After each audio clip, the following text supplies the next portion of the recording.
Well, we're live. That's it.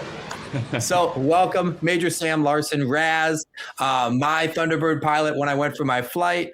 Welcome to the show. Pleasure to have you. I appreciate you having me. It's great getting to chat with you and great getting to fly with you. Of course, yeah. My pleasure. It's very much my pleasure. Hails from Iowa. He spent 8 years, flying the F-22. Now has transitioned to the F-16, flying with Thunderbirds, Thunderbird 8. You went to the U.S. Air Force Academy, and the rest is history. Does that pretty much sum it up? Yeah, Air Force Academy for college, then off to pilot training, and yeah, Raptors my whole career, and F-16. It's a hilariously illustrious career to sum up in a sentence. Like, oh, all that stuff, just that. Perfect.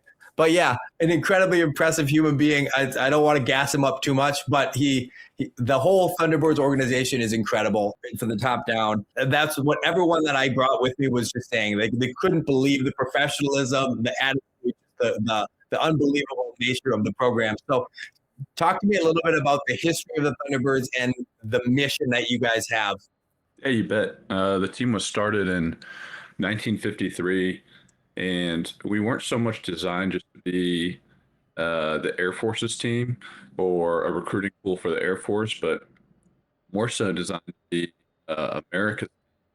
We throw that tagline around a lot, but what that meant was being goodwill ambassadors to the United States, flying shows stateside and around the world, showcasing what a group of unified Americans can accomplish, and also really showcasing at varying times, in that 70 plus years of our history, where, maybe trust has dipped in American institutions or in the military even throughout that time, to really be a beacon of hope even in those trying times for America. So that's what the team was created for. And I think recruiting is a natural byproduct of what we do, communities and shows with inspiration of dreaming about a life bigger than maybe what they had thought about prior, with the possibilities in their lives, and then also showcase what they can do when they work together and put service before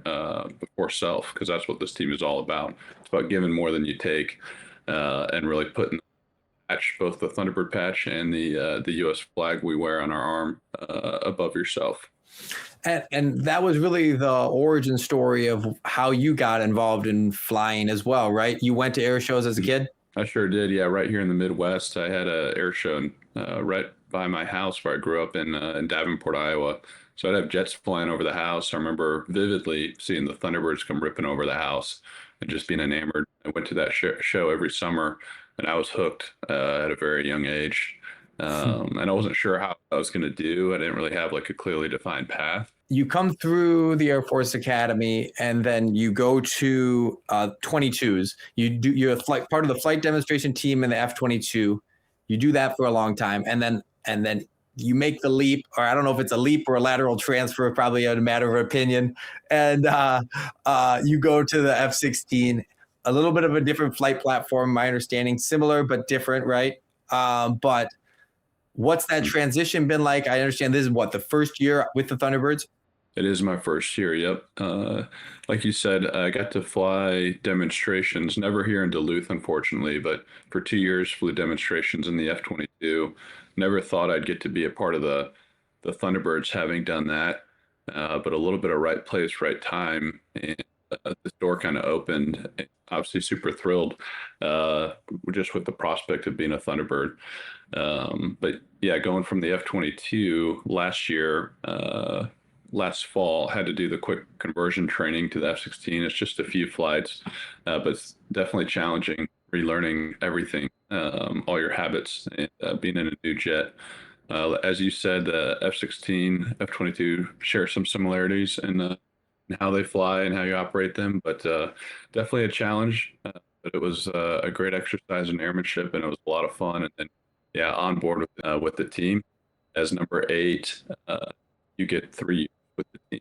So 1 year is 8, and then you flow into the demonstration.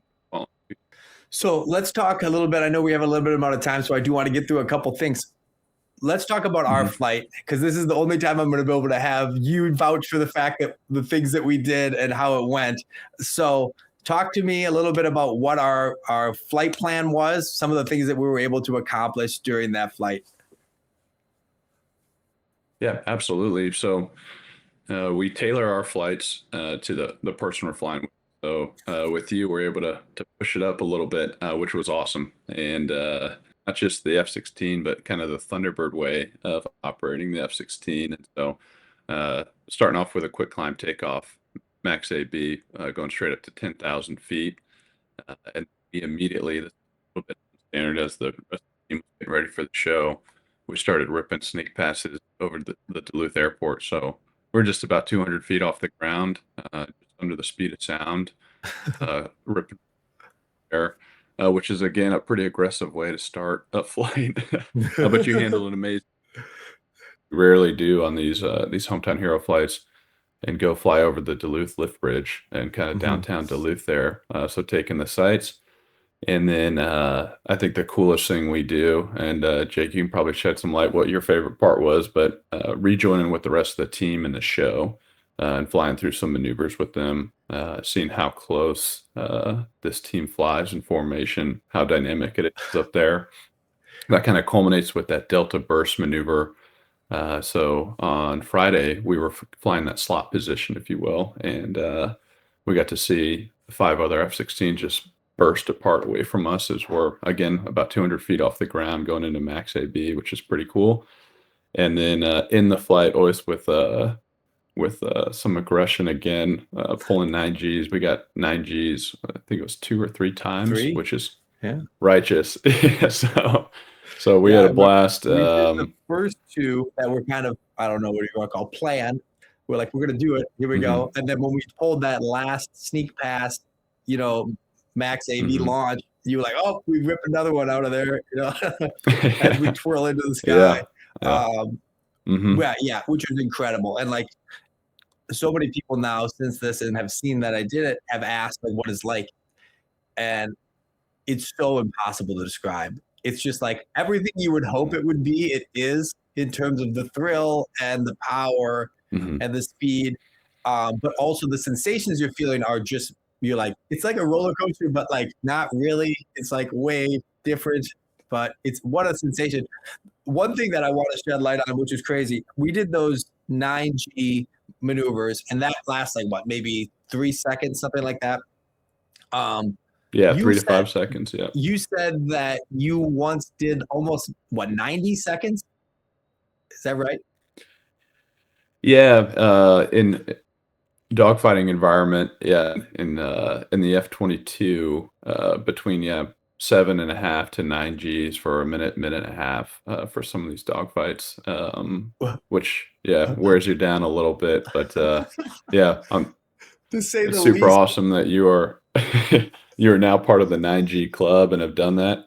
And then there's also a significant portion of that flight where you were flying the F-16.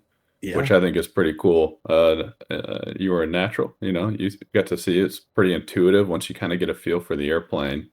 And again, having a great attitude, being fired up to be there is always a lot of fun because you're not so timid at the controls, just get after it and start maneuvering that jet around. And I thought that was really cool. We had some beautiful clouds out there to go play in. So all in all, just a great all-American afternoon. And like we talked about on Friday, getting to share that with you, with everything you've done in your life up to this point, to be able to share that experience with you and share your story with the team, I think was a thrill for us as well. We're always talking about we're out here to inspire, but we also get the opportunity everywhere we go to be inspired. And we are very, very fortunate that we get to travel around this great country and meet folks like you, who have done so much for their community and for others. And that was really special for us. Well, I appreciate that. So the one thing I wanted to talk about when I thought about this window we have to talk today is I want to try to steal some wisdom and some thought process with you. One of the things that I found fascinating about the Thunderbirds was the way that they operate.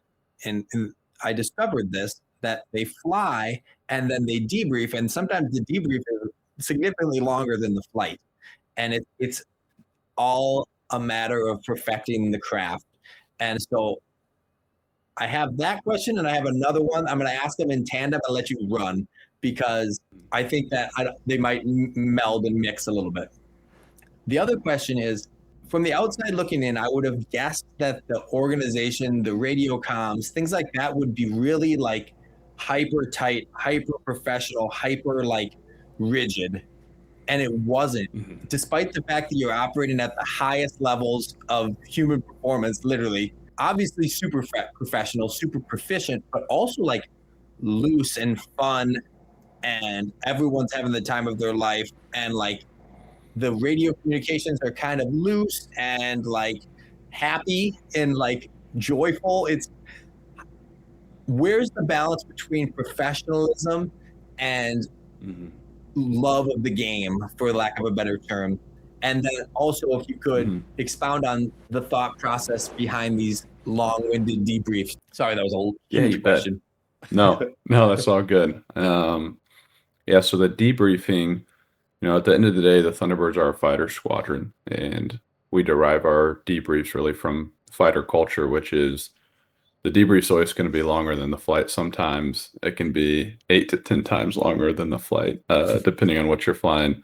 And we carry that into the Thunderbirds. And our culture is one of humility and approachability, and really rank and any ego gets left at the door, both for a flight and for a debrief. But you lay it all out there, and you, as a fighter pilot, both in the Air Force and on the Thunderbirds, you want to be the first to admit your mistakes, and not be afraid to admit those mistakes, and where you can learn and where you can be better.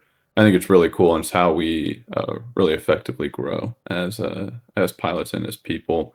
And I think that culture transcends throughout the entire team, where, again, there's no real ego attached to it. And it really is all about being the best version of ourselves and being the best team we can be. And that means giving more than you take. And that means, like we talked about before, really putting this before yourself. So that's really the fundamental culture of our debrief, and it's really cool to see in action, because it is just 130 people striving to be better than they were yesterday, each and every day. So that's been really cool to see, and I've really enjoyed getting to just be kind of swept up in this culture of the team. And for your question about the radio comms, so yeah, I wish we could share more of that with everyone, and maybe in the future we will, because it is just so awesome to listen to. Our normal demonstration comm. Number 4 is our secretary. So you hear boss, he's under the contract, like we talked about on Friday when we were flying in formation with him. If boss, the number 1 pilot, is going to move the power or move his stick pressure at all, he preempts it with comm. And that is because the team is flying so close together. Rather than reacting to what they're seeing, we're going off cadence in the comm, and we can really make those formations possible, because everyone's either pulling back on the stick, releasing stick pressure, pushing up power, pulling back power at the same time. Keeps those formations stable. Number 4, being really the Delta instructor pilot, is the one who acknowledges a lot of that comm or maneuver comm from boss, and does so in some really awesome ways, as you heard. So yelling on the radio, solos will also join in on that. It is all kind of scripted, and there's timing for it. But we are absolutely trying to keep the vibes up, and that is a huge part of this team. It's good vibes only. Rule number 76, play like a champion each and every day. So we definitely have some fun with it. And I think it's just a balance of everyone knows this cadence, knows this comm. It keeps the show very safe and in a safe flow.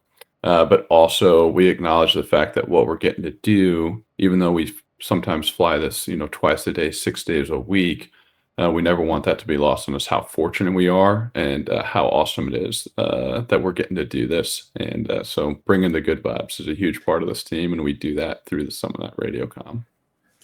That was such a cool thing that I discovered when we flew together, which was, we did this max launch, and as soon as we hit the afterburners, I'm just giggling like a crazy person because it's the coolest thing ever.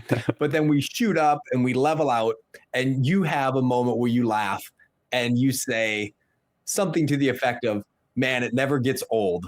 It's something, and I remember being Yep. like, that's so cool. And I remember when we first met, I asked something to the effect of like, does it ever come a job? Does it ever just like, you're like, oh, I got to get up and fly? And you're like, not really. And I was like, well, good. I'm happy to know that at least the people that get to do the coolest job appreciate it for Mhm. what it is. But it, it, 100%. it was really cool to know that you've spent that much time in the seat and still it's just as fun. Maybe not as fun as me. I'm pretty sure I have more fun than you, but uh, you still are enjoying it the same way. It's so cool. And obviously you should because it's the coolest thing ever. I do think for the record, we could have made it through the lift bridge. But that's between Yep. us. Yep.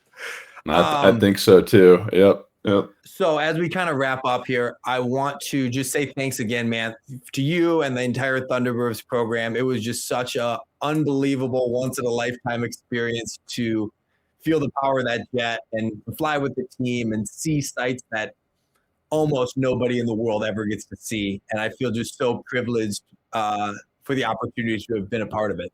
Well, likewise. I was I was giggling right there with you. You alluded to it, but it really does never get old. And for us on the team, we're here just for a brief moment in time. Whether that's 2 or 3 years, it goes by very quickly. So we savor the moments for sure. And Friday was just was one of those moments that'll stick with you. Really, just a perfect afternoon. And like I said before, just getting to fly with you, the way you carry yourself, having your family out there, it was just an absolute joy for the team. And we really do mean it. You're part of the Thunderbird family for life. So I'm sure we'll be seeing you again in the future.